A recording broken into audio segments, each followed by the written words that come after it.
Geordie Journos back here at the Newcastle United training ground where we've been speaking to Eddie Howe ahead of Saturday's Tyne-Wear derby at the Stadium of Light in the FA Cup. First one since 2016, plenty to talk about. Eddie Howe obviously had a lot to say about it, and someone else who has a lot to say isn't here right now. We're going to meet up with him, Liam Kennedy. So a lot more to come here on the Geordie Journos. Stay tuned. And just like that, we're back. And Liam, good to see you. All smiles. I'm a happy lad. I'm champing at the bit for this derby. Yeah, we've just been speaking to Eddie Howe, myself and Jordan, and we were just talking before we went on camera. A lot was spoke about the derby and what it means to Newcastle, but what did Eddie Howe really have to say, Jordan, other than that? Yeah, I mean, it was very derby heavy, a lot of colour around the derby. I think the gist of it is that Eddie Howe understands the meaning and what this game means to the supporters. Does he really? Do you think he does? I think he does. I think he's trying to play. It's a new experience for him because I mean he wouldn't have been involved in derbies like this before. No disrespect to Bournemouth, but you sort of question who their derby is, don't you? Almost. It's just when you're Southampton. It's like right, okay. But they're a derby in themselves. Who the hell is exactly? Yeah, Bournemouth. Jump in the comments and tell what Bournemouth's derby is. Bournemouth are the Middlesbrough of the South Coast in that respect, I suppose. But off topic, yeah, it will be a new experience for Eddie Howe, and I questioned him if he was nervous, and he said no, it's just like any other game, which it's not. Let's be honest. It's something different. He did recognise that. He did recognise that. But he wants as much as possible to treat it like any other game, while recognising that it isn't quite. It'll be like no other game he's managed before in terms of what surrounds it. Hopefully, the 90 minutes on the pitch will go with what Eddie Howe wants and expects from his side, and what most people would expect given a Premier League team against a Championship team. But quite often, derbies don't unfold in that way. Yeah, exactly. I'm just gonna. You may think I was just filling me for here, but I actually just googled who Bournemouth's derby rivals are, and suggest. Wow, one of them. Leeds. Well, I don't know where this has come from, but I'm just going with the first answer, and it suggests name their nearest neighbour Southampton as their biggest rival. So I actually think your Middlesbrough comparison would be quite fair, because Southampton's derby is not Bournemouth, it's, of course, Portsmouth. But it also mentions Portsmouth, Brighton, Reading, and as Jordan mentioned, Leeds. What game we're previewing here? I just thought it bugged us that I didn't know that, so I thought I had to find Never mind the Tyne-Wear derby, we had Tyne derby. It's all about Bournemouth versus Southampton. Bournemouth, Southampton. No. I mean, he's never going to experience anything like what he's going to feel this weekend. No, I mean, even if the black and white carpet has been rolled out. Yeah. we should talk about that actually. Should we talk about the black and white carpet being rolled out? Do me a little preview first, and then we'll get involved into the press conference started as usual. Injury update. Callum Wilson out. We knew that. Kieran Trippier out. We knew that. Late fitness test for him, and then it was pretty much all derby from there. And I guess the one big takeaway you could say is this derby a potential defining one for Eddie Howe's tenure at Newcastle United, given the context of 7 defeats in the last 8 games, out of the Champions League, out of the Carabao Cup. This is their best chance of actually making something of this season, and if they were to exit the FA Cup at the hands of their fiercest rivals, it would be a hammer blow really to Newcastle and to Eddie Howe. So yeah, Jordan, Eddie Howe was asked about that, and what was your takeaway from that? He was pretty much asked if it could be a defining game in his managerial tenure at Newcastle.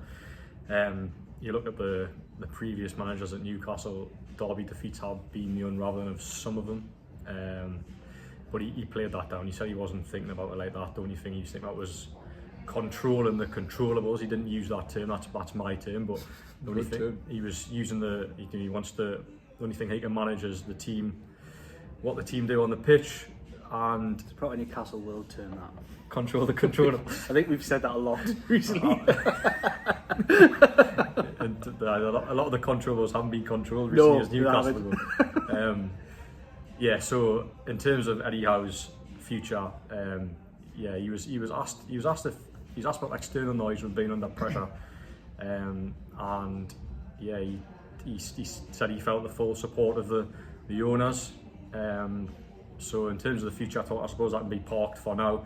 If you're asking if Newcastle are to lose the Tyne-Wear derby and you ask about Eddie Howe's future, I think there might be a few supporters potentially, and look, I might be wrong, I think they might be potentially asking big questions of Eddie Howe, because there has been questions asked in recent weeks, but losing to your fiercest rivals, who, let's not forget, are a division below. You'd be knocked out the FA Cup for the third round, for the third consecutive season. I say losing tomorrow is in many ways is unthinkable. So yeah, I'm being negative about it here, but looking at the potential negatives of losing, but you know, Newcastle should really hopefully get a win tomorrow, because they are the Premier League team. They're in bad form, but they are the far superior football club. Yeah, and Eddie Howe spoke about, about getting this game could potentially get Newcastle's season back on track, if you like, after some tough results. They need something to almost kickstart the season again. In this game, in the midst of a difficult January transfer window as well, amid all that, comes at an interesting time for Newcastle. It's almost, where does the season go from here? And it's so important for them, to be honest. I asked Eddie Howe if it was more important to Newcastle than it is Sunderland, basically in the context that Newcastle's priorities are to win something, to get into Europe. Sunderland's are probably more just get back into the Premier League. So Eddie Howe basically dismissed that, but he said the importance of this game isn't lost on him, and it could potentially be season defining for Newcastle, I think. Yeah, I was going to, before we really get into the nitty-gritty of the Tyne-Wear derby, I was going to talk a little bit about the future thing, which is what you're both sort of touching upon, and Eddie Howe's future. And I think my stance on it very much is, and I've seen so much on social media, which isn't always the best judge of barometer of what the fans feel like. I speak to a lot of people. I know what a lot of people feel about it. They speak to family and friends. I'm sure these two guys do, and everyone else is the same out there. And I've come down to the idea that I think everybody is disappointed by what they've seen and what they've seen from the manager in this run. How he hasn't been able to arrest the decline, which will again be tested this weekend. But I think everybody kind of falls on the idea that he's probably earned enough. He's got enough cash in the bank to be given the opportunity to turn that around. But I think there is also a caveat that people are asking the question, like, has he got the answers to the questions? Because the questions that have been posed in the last few weeks, he has not had anywhere near close to an answer to, and I think that has concerned people. So jump in the comments, let us know if that's kind of where you feel. There are different camps, some that I think have blind loyalty and are absolutely determined to, no matter what happens, stick by their man and think that's the right way forward. I think there's a big, huge grey area in the middle who tend to sit in that area where I've just said that they've got fair criticisms, but also think he's got enough cash in the bank to move forward and be given the opportunity to turn this around. How long that lasts, I don't know. I don't think that'll really change that many people's opinion this weekend. I think in the emotion of it, in the immediate aftermath, you'll see, if they get beat, you'll see a lot of people shouting for his head, but I still think that grey area will be predominant among the fan base. Then there is also another area of fans, which I've spoken to a few in the last week or two, who were never actually convinced by Eddie Howe and almost wanted the club to go further, and come from a standpoint of still not believing he's potentially the right person, but are still happy with what he's achieved at the club and are almost surprised by that. I think there's a lot of different opinions, and I think one thing that I want to make clear is that I think criticism of what has happened in the last few weeks has been absolutely fair. I think it was pitiful. The defensive setup against Liverpool, as good as Liverpool were, was pitiful, and it was the same against Nottingham Forest. And I'm concerned that was what we've seen at Bournemouth under Eddie Howe. Now, there's nothing more that I want than he will prove him to prove me wrong, and I think a weekend win will go a long way to doing that. But I also think criticism is fair, and I've been very concerned personally by the lack of answers Newcastle have had to teams who look to have worked them out a bit. The plan A, is there a plan B? Eddie Howe thinks he's got numerous plan Bs. I think he said in one of the press conferences you guys were in. I'm yet to see one, a legitimate one that actually answers the questions in game to any team who poses questions. Sunderland will pose questions. They'll pose a different kind of questions moving on to the derby. They've got some good players. Obviously, everyone talks about Jack Clark. He name dropped too in the press conference. Jack Clark was on, and the other one was Patrick Roberts, who might not play. So Patrick Roberts is a class performer on his day. Is an inconsistent player, but is a class performer. Pritchard is getting on. I mean, I remember when Rafa was trying to sign him for Newcastle United. He's a good technical player, and they've got other players around the pitch. You know, Hume, Ballard. They've got a decent Championship side. They're not the most physical of sides, but they will pose the type of questions, having watched them a few times this season, that has really caused Newcastle United problems recently. The type of transition problems that Liverpool caused them and Nottingham Forest caused them. I've seen Sunderland do that at teams on numerous occasions. Yeah. And can Eddie Howe set his team up to make sure that doesn't happen again? Because if that starts happening and that Sunderland get a head of wind early in this game, these games are built on emotion. They're built on feeling and energy.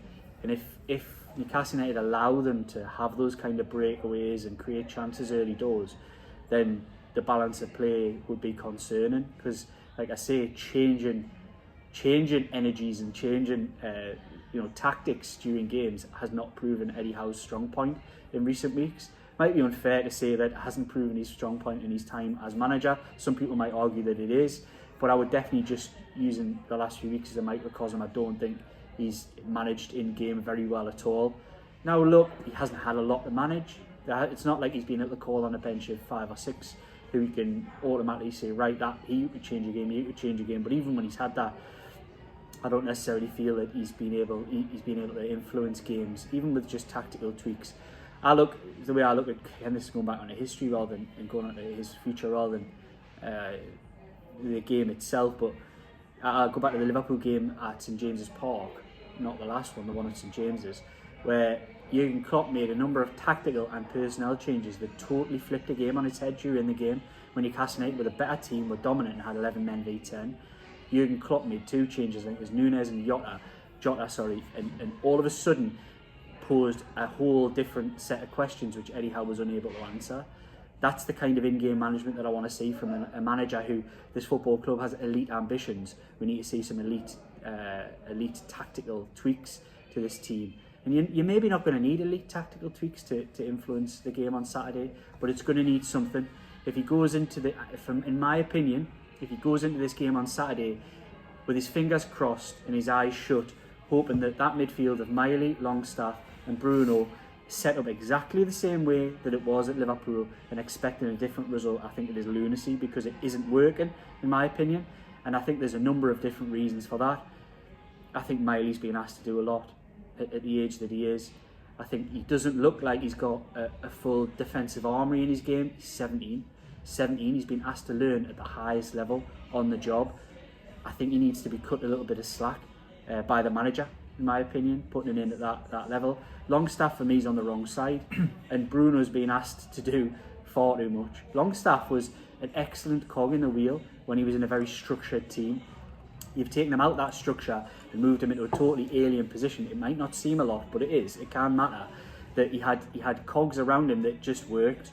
Trippier, Almiron. He knew exactly where Bruno on the inside did interchange. It doesn't happen anymore. None of that happens because he's been totally moved out of that position. You've taken him out and he looks a much lesser player for it. He's still the same player.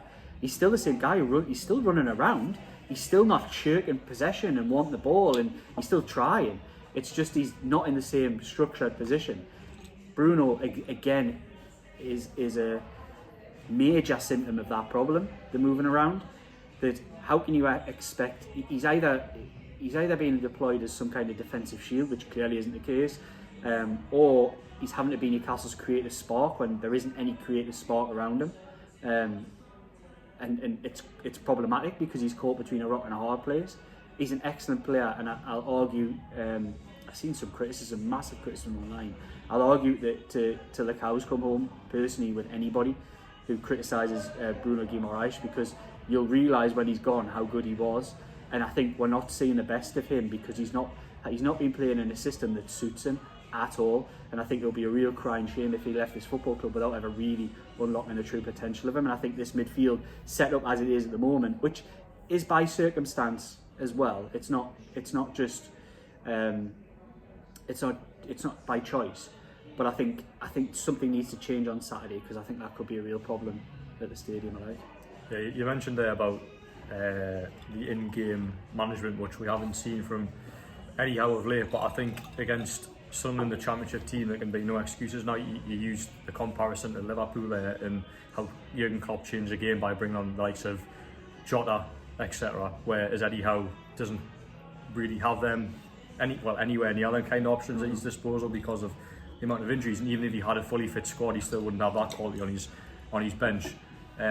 So I think there needs to be he needs to show better in game management, and as I say, I think on the weekend there can be no excuses. They're playing lesser opposition. If Eddie Howe needs to change the game, he needs to show that in game. Say that they're playing a lower class opposition. I'd say one thing I would say in that favour, in Sunderland's favour, they do have a very tactically astute training ground manager in Michael Beale. He's had his critics. I think largely his critics from Rangers came because he was allowed the keys to the vault and signed players that just did not work at all and wasted a lot of money, to be honest.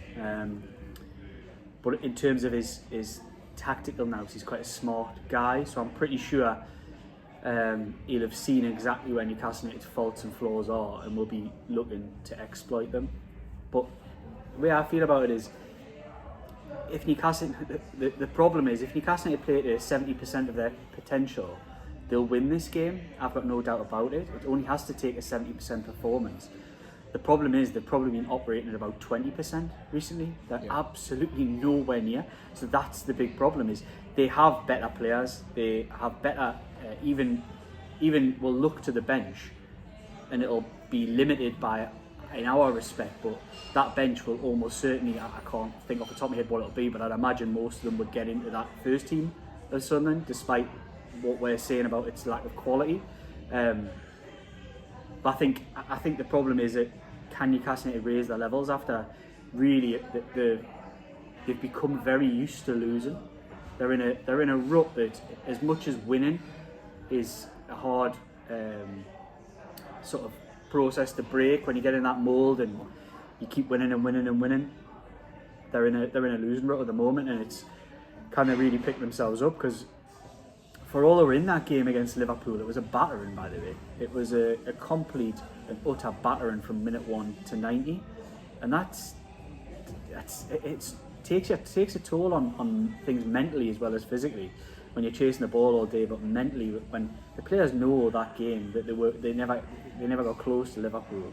So despite what the facts and the result might tell you, 4-2, it was an 8-2 going on 4-2. It was nothing even close to the result itself. And yes, of course, the key things in games didn't go their way and things like that, but I don't really... You're a footballer and you've played that 90 minutes, you know exactly what's just happened here, despite what the result might say and what the referee's decisions might be. How do you break that mindset? How do you then suddenly go from that to being right where the team turn up here, where in the ascendancy, we're gonna go and take this game to you and we're gonna beat you? Because Newcastle United at their very best, you pluck Newcastle United. I mean, they haven't been at their very best this season. It's very rare moments. But if they put in a performance like they have in some of the Champions League games away from home and things like that, they'll win this game at a canter. It's just, can they raise themselves? They haven't shown any signs of being able to do that. I thought they were better at Liverpool, better than they were in the previous 2 games. I mean, but Luton feels like a fair comparison, in my opinion. So Luton, you could probably transplant any of the teams at the top of the Championship for Luton, and say that they're not far off. I think if Luton were playing Sunderland, it'd be a tight game. Sunderland would fancy the chances of beating Luton, wouldn't they? Yeah, they would, and I think that's probably a point you're going to come on. I know you've been chatting a lot behind the scenes this week about Sunderland's comparisons and this small club mentality, which is what essentially we've seen a lot of this week, which is quite baffling when they say they were as big as Newcastle United anyway. Eddie Howe wouldn't get drawn on that, by the way. He was asked who were the bigger club. Oh, was he? And he basically didn't comment. Hey, what a bottler. Yeah, you're not having that from your manager. He's not my man. No, don't cut that up. I don't want that. I don't want to become a meme. Right, where was I even going with that? Sunderland small club. No, Sunderland small club mentality. Let's just come on to it then.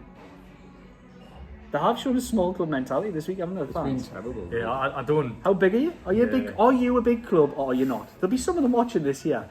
I hear nothing. You're the same. You're the same. You hear nothing about these Sunderland fans. They're all like, "Oh well, we're as big as you. We're as big as you." And then all of a sudden, when you actually play Newcastle United, oh look at the size of your squad. Oh look at the amount you've spent. Yeah, there's been so. We'll much, never win. There's been so much of that this week.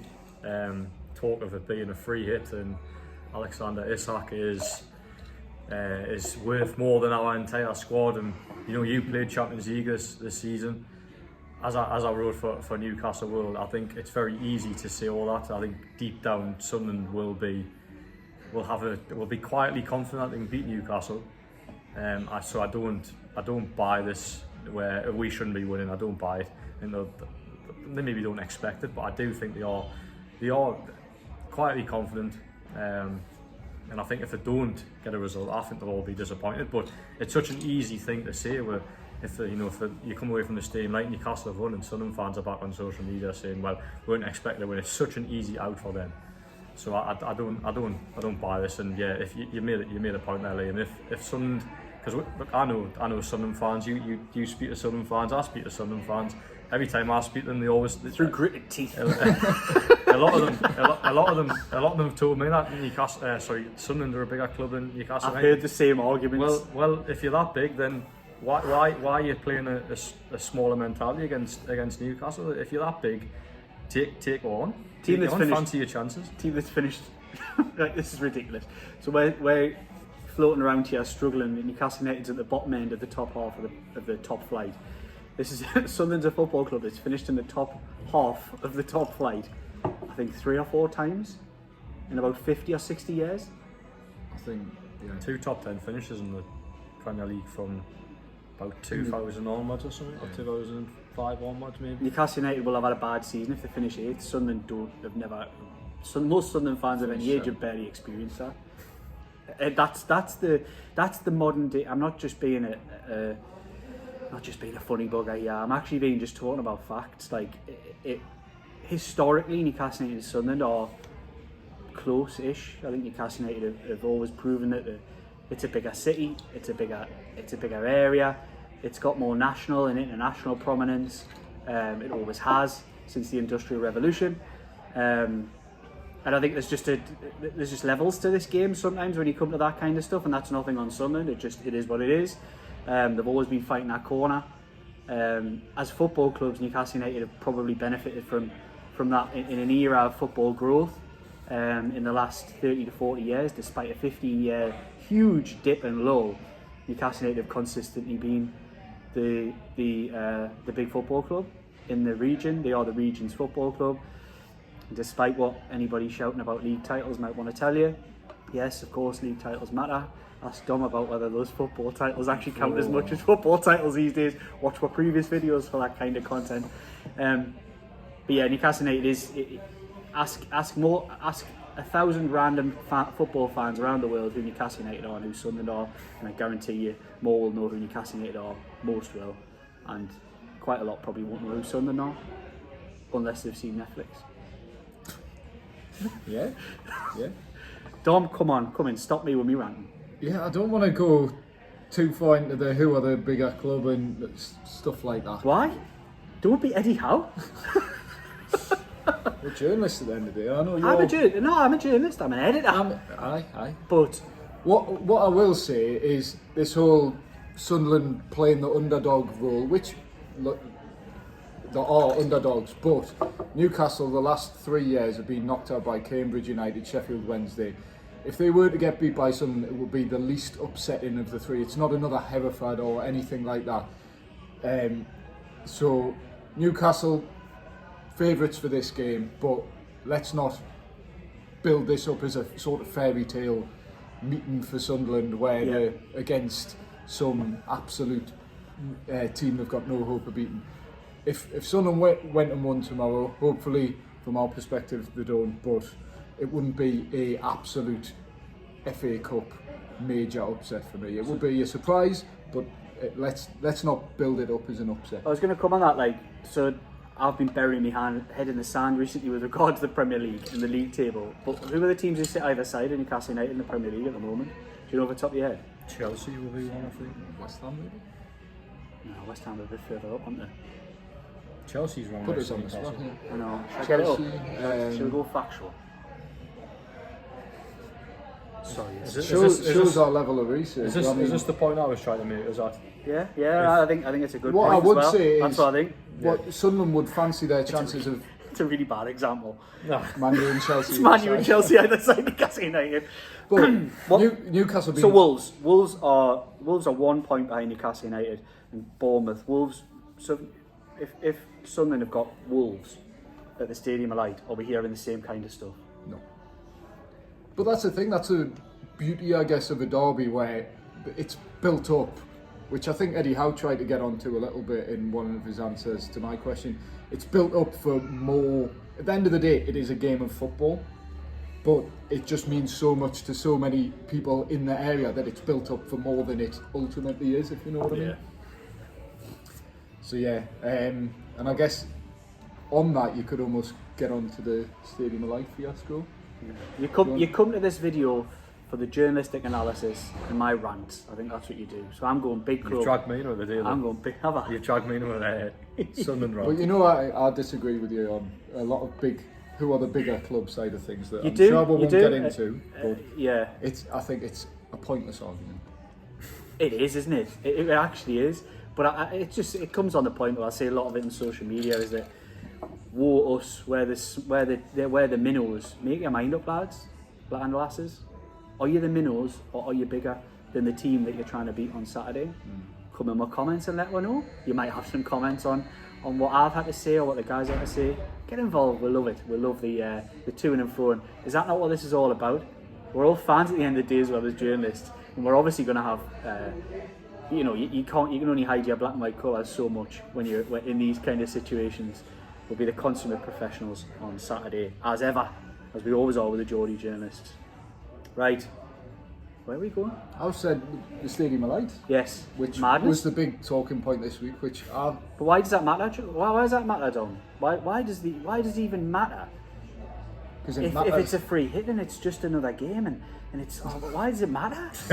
It doesn't matter. Why wouldn't you like to be welcoming and allow some people who only live 10 miles up the road? Why wouldn't you just allow them and let them have a few signs? Because it means a lot to a lot of Because it people. does. It sums up the derby mentality. Look, I don't care. You try and play it down. You try and play down your emotions. It's a free hit for us. No, Sunderland wouldn't be saying that if they win tomorrow. Sunderland won't be saying that if they lose tomorrow. If they lose tomorrow, it compounds this sort of disastrous week for them in terms of the ticketing and the Black Cats bar and stuff like that. If they lose tomorrow, I think. Where's the mentality of that though? You've got your biggest rival. So we'll talk about this, and they can lay all the groundwork and the foundations that they like about. They're just doing it in their own minds, laying the foundations in case they get beat. They're just tempering their own expectations so that they don't look like dafties by saying things they shouldn't. Whatever. We can say what we like on here. It doesn't really make any difference. You win, lose or draw. Doesn't really make any difference. It's still Newcastle and Sunderland, and still, the way things are, and we're still standing where we are. But this mentality of a football club who have gone into big reverse, by the way, and you can see the owner, I'm going to say this, the owner pointing fingers left, right and centre, needs to be looking in the mirror, never mind pointing fingers everywhere else. To allow that to happen, it is a disgrace. It's a disgrace to Sunderland fans everywhere that they've been embarrassed in the biggest week that that football club's had in a while, apart from the major finals and playoffs, etc. Aside from that, which are more important, being brutally honest, than this, to have embarrassed them 2 days before and taken the focus off. Michael Beale had just done his press conference. Fans were waiting on what Eddie Howe was going to say. To have taken that full free day and ran with it and ruined the build-up, embarrassed their own fans, is utter lunacy. Look, we all had a laugh about it. We all joke. It's like you say, the Derby Day mentality. But that really is astounding that a football club would find that even remotely acceptable. If you fear that things might get damaged, whatever it may be, just get them covered up. Even make Newcastle need to pay for it, if that's the case. if you come to an agreement, but just get the signs covered up. Don't be putting I talked about league finishes, the most successful manager that Sunderland's had in their modern era history is Peter Reid. To have a little sign behind the bar saying, cheer up Peter Reid. I mean, seriously, this has gone beyond just embarrassing. This is actively mocking people who the fans respect in their own home end bar. It is, I was absolutely astounded to hear that, genuinely. It's the most shocking thing I've seen in relation to the Tyne-Wear derby, to be honest, and I've seen some shocking performances and results, but this was incredible. You wouldn't see any other club do this for any other club, to be honest. How did it happen? Like, if you wouldn't do it for Manchester United, anything like that, let alone your biggest rivals, Newcastle. I think the only exception I can think of, which goes back to that sort of small club mentality, is if it were like a Blythe Spartans. So Whoa. No.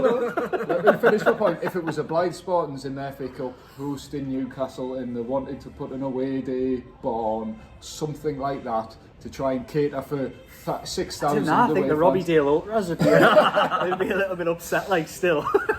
They would, but I think that's probably the only time where I don't think there would be a massive kick-off. So if it was a real non-league minnow against a Premier League heavyweight, you could almost go, fair enough, you're catering for thousands of fans, but to do it to your closest rivals when Sunderland are so insistent on there being a similar size as Newcastle in terms of stature is just embarrassing, and I don't think what we're saying is out of turn, because I think Sunderland fans ultimately won't agree with all our opinions on this video, but they'll definitely agree with how embarrassing and how lunacy it's been from the decision makers at the club just to allow this to happen. They can start pointing the fingers at whoever, but ultimately you're responsible for what happens in your own stadium, and to allow that to happen is one of the most remarkable things I've seen in relation to this fixture.